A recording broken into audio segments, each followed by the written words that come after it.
Hello and welcome to this edition of Progressive Business. I'm Jerry Pradier, president of PBDM, and I want to welcome you to our show today, which is Creating Business Success. Today we have a very special guest, Mr. Jonathan Clark of Coriolis Consulting Group. Hi, Jonathan, and welcome to Aspen. Thank you. Tell us, first of all, what is Coriolis Consulting Group? Well, we're a business consulting firm that deals with organizations and organizational performance. It deals with it in what way? Well, the heart of any organization, the point of an organization is to bring a group of people together to accomplish something that they couldn't on their own. Mm-hmm. So, and I don't know if you've noticed, but sometimes people come together, and even though they're interested in working together, they don't always work well together. So my company deals with the human element in business. We support organizations in having their people perform really well. Okay, great.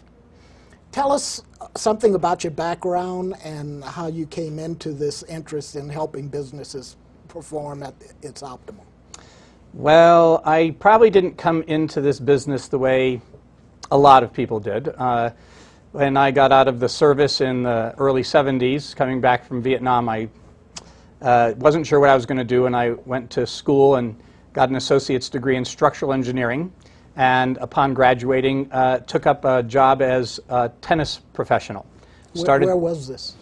Started in Connecticut, and then spent 16 years in the Mid-Atlantic states in Washington, D.C. area. Okay. And I was teaching tennis at a club in Virginia, and I got real interested in the kind of results that people produced. And while I was there, the manager of the club had done a class kind of like what I do now for people, and invited me to go do it. I wasn't particularly open to it at the time. Thought he was going to try to figure out what was wrong with me. But I went and did the class. Turned out it answered some of the fundamental questions I had about performance. And I got so interested in it that I went into the business. Now there's a field that I've studied for the last 30 years that's not something that a lot of people know about. It's the field of ontology. And ontology is the study of the nature of the being of anything, really. But what we specialize in is the being of human beings. Like, what is the fundamental nature of being human? Mm-hmm. And I studied that for 30 years, which is a lot of what the work that we do is revolving around. Okay, tell us how this fits in with the work that you do. Well, first off, mostly if you watch the way people in organizations operate, they have a particular way of relating to each other, actually anywhere. Mm-hmm. And our natural tendency as human beings is to relate to each other from the past. So if I meet you, I don't just see you for the very first time, I also meet who you remind me of. Then after we've interacted for a while, I might have some sense about your personality, and if we've worked together for a while, I start getting a sense of what you do, and that tells me who you are. Right? So and I now have this past-based relationship with you, which there's nothing wrong with it. It's just limited to what the past says is possible. And in organizations, people tend to relate to each other from the past, and it's a very limited way of relating. Mm-hmm. And it's done in such a way where people don't even recognize that they're doing it or the limits of relating that way. So the work that I do is first have people see that they have these past-based relationships and that it limits what they can accomplish in their organization. Oftentimes it'll come across in businesses. You go into work somewhere, you start a new job somewhere, and you start trying something innovative, and you think, ooh, this is a good idea. And the person sitting next to you who's been there for 20 years says, sorry, that's not the way we do things around here, right? Because they're stuck in a past-based culture, which, by the way, there's a lot of great stuff from the past-based culture.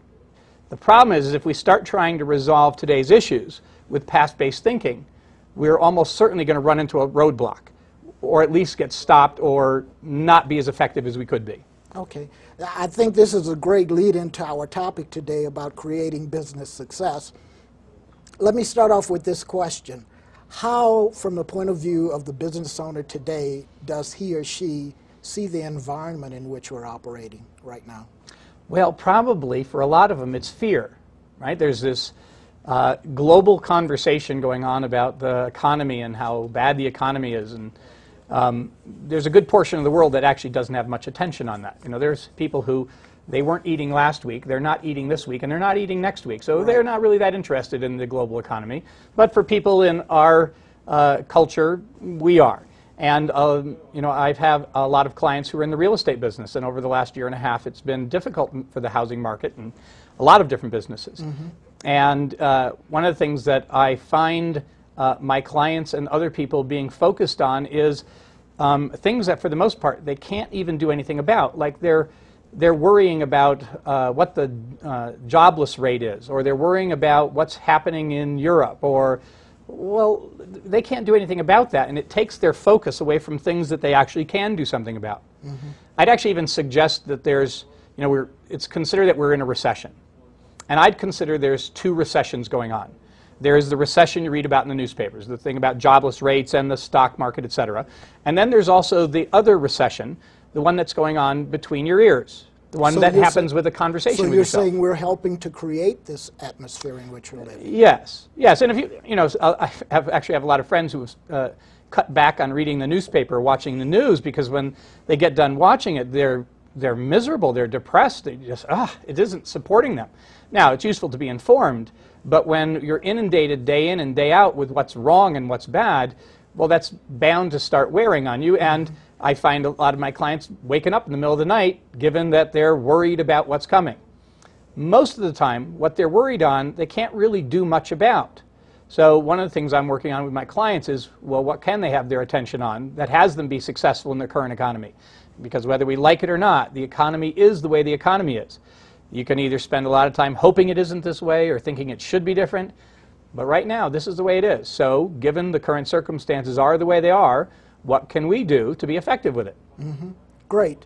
Then what are some suggestions that you have for managers and business owners that they could do to help themselves survive or even to be successful given the situation they're in? Well, I'd say it's the same as any other time. And what has people be successful is high performance. If you've got people in your organization and they're performing well, regardless of the circumstances, they have a better chance of succeeding. Now, it doesn't ever guarantee it, because you could start a restaurant and have the best people around and you could still fail. So it doesn't guarantee success. But if you've got people who are performing at a less than optimal level, well, then that obviously reduces your level of success. So the question then is, well, how do you get people to perform? And it's a question that business people have had for a long time. How do I get the best out of the people I have? So what would you suggest to them to improve this performance? Well, first you have to get clear about what is the source of performance. And when I got started in tennis years ago... Wait a minute. The source of the performance? Source of performance. What do you mean? Okay, good question. So people have wanted to know what has people perform the way they do. So most of us have had an experience of performing really well for a while, and then for some reason our performance tails off or just dies altogether. Like, what is that? And back in the tennis industry, I used to see that all the time. I'd have people who would play well one time, and then the next time they wouldn't play well. Like, what? And it seemed to be a disconnect for me.